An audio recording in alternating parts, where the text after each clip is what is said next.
Bienvenue sur Rêve et Vie, je suis Christelle, coach en allaitement et développement personnel, praticien en hypnose ericksonienne, onirologie et sophrologie.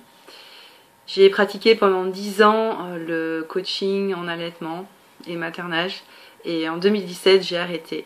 Et je voudrais, grâce à cette chaîne YouTube, pouvoir continuer à prodiguer de l'information et accompagner les mamans et les couples, les familles dans leurs projets d'allaitement et de maternage.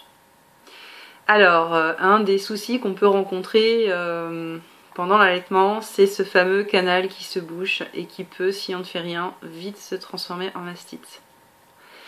La mastite, c'est là, quand on en est là, il faut de façon urgente aller consulter. Je reviendrai à ça en fait à la fin de la vidéo.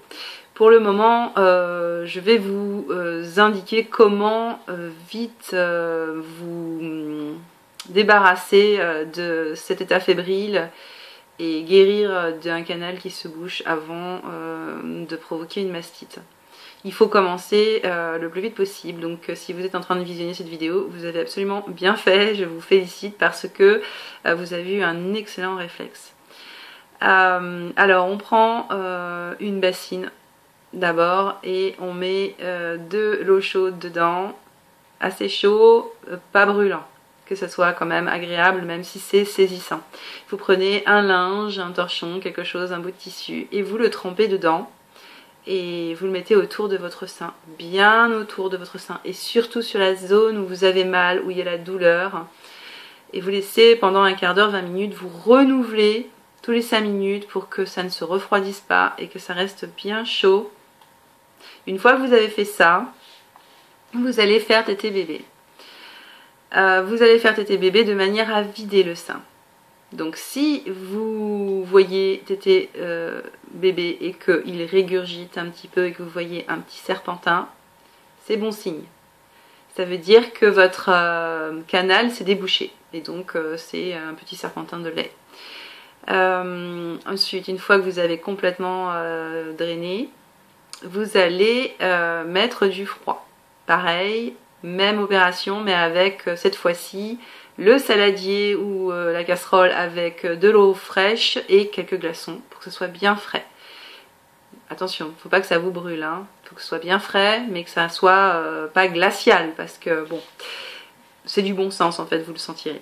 Donc pareil, vous gardez pendant un quart d'heure, 20 minutes et vous refroidissez tous les 5 minutes si ça se réchauffe pour maintenir bien frais.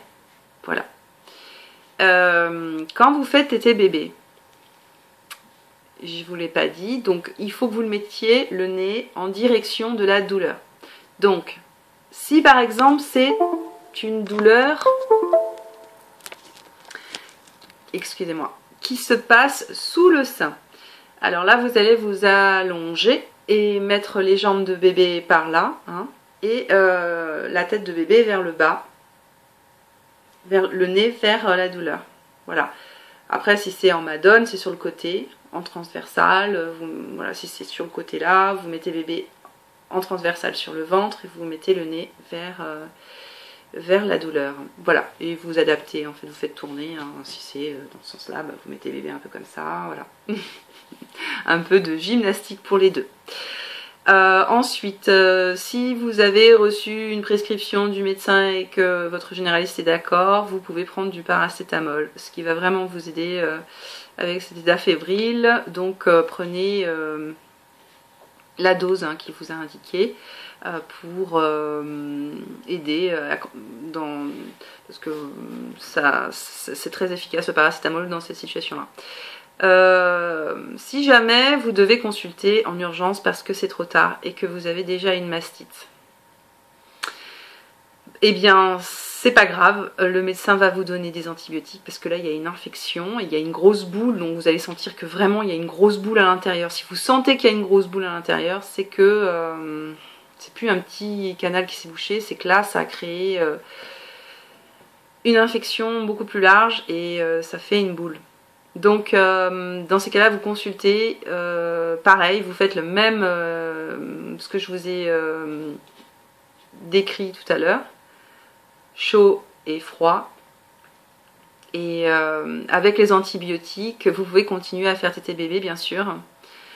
Il n'y a pas de contre-indication pour l'allaitement et la prise d'antibiotiques.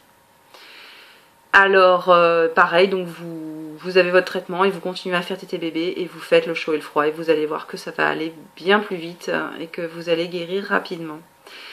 Quoi qu'il en soit, je voudrais vous féliciter pour votre allaitement et vous dire que vous avez effectivement choisi ce qu'il y a de mieux pour votre enfant et vous avez bien fait de vous faire confiance. Donc je vais continuer à faire des vidéos qui va expliquer un petit peu la vie de l'allaitement pour vous accompagner dans vos projets. N'hésitez pas, si vous avez des questions, vous pouvez me contacter, prendre rendez-vous si besoin pour une consultation. Et puis si vous avez des suggestions, n'hésitez pas non plus à les soumettre. Je vous répondrai volontiers. Je vous souhaite bonne continuation et vous dis à très bientôt. Au revoir.